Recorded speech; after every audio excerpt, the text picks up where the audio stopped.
Juri had two large and powerful bulls. Their names were Hira and Muti.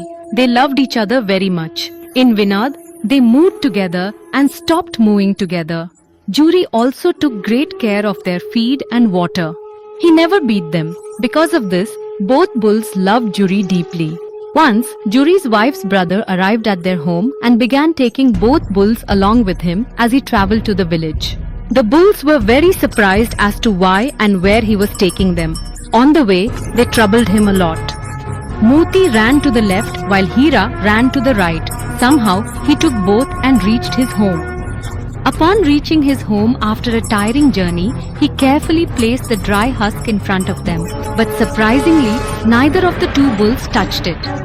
When night finally fell upon the expansive landscape, the restless bulls decided to run away from there, forcefully breaking the paths and fleeing into the darkness to escape. Upon waking up in the morning, when Juri saw them standing at the station, he understood everything and lovingly patted them. He began to cause trouble in the gathering, but Juri's wife became extremely furious in response and defiantly threw a handful of dry husk right in front of them. Still, they were happy.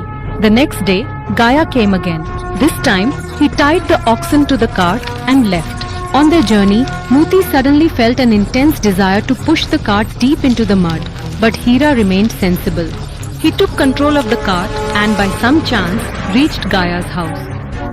Now Gaia started assigning them very hard work. He plowed the field with them all day and he beat them from time to time. They looked at each other with helpless eyes. At Gaia's cozy house lived a kind-hearted and compassionate young girl who felt very bad upon seeing the suffering and difficult plight of the hard-working oxen. She secretly fed them bread at night, and both oxen forgot the abuse and beating in the face of her love. On a sunny afternoon, as Muti was diligently trying to break through the old wooden fence, the young girl unexpectedly arrived and kindly opened the large gates for both sturdy oxen. Both escaped from there. A little while later, when Gaia realized, he also chased after them. But he couldn't catch them. Now Hira and Moti were distressed. On the way, they encountered a bull. When it grabbed them, Hira and Moti were terrified. Running was futile, so both acted bravely. When the powerful bull charged fearfully at Hira, the brave Moti quickly struck it forcefully from behind with his formidable horns. The bull panicked desperately. In its frantic attempt to escape, it could have killed one of them.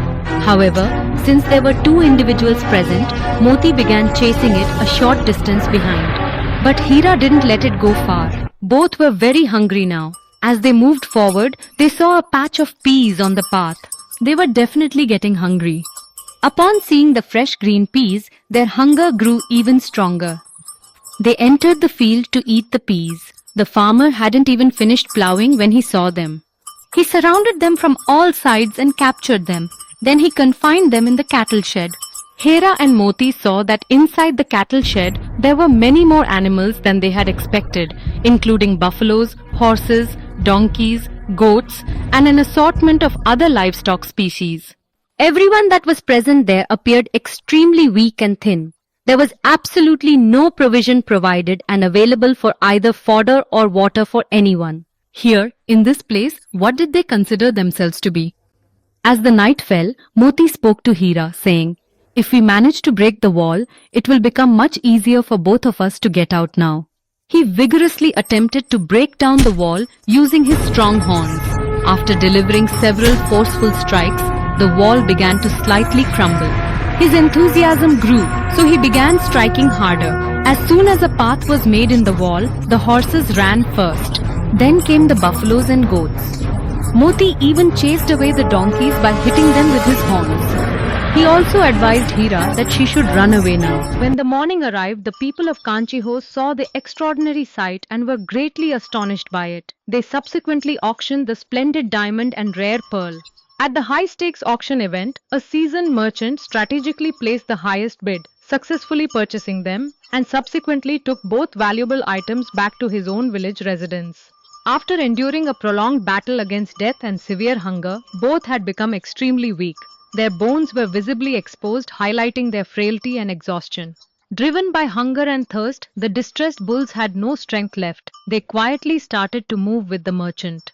When the path suddenly became familiar to both of them, their strength was unexpectedly returned, and they began to run swiftly together.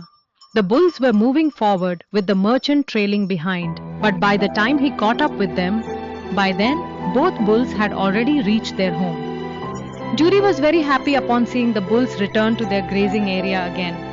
He warmly embraced them tightly. Meanwhile, the merchant also arrived and began to claim them. Seeing their bond, Moti clung to the merchant. Vipari escaped with his life and fled from there. Juri's wife also arrived, and she kissed the foreheads of both bulls. It is important that we love and care for animals too.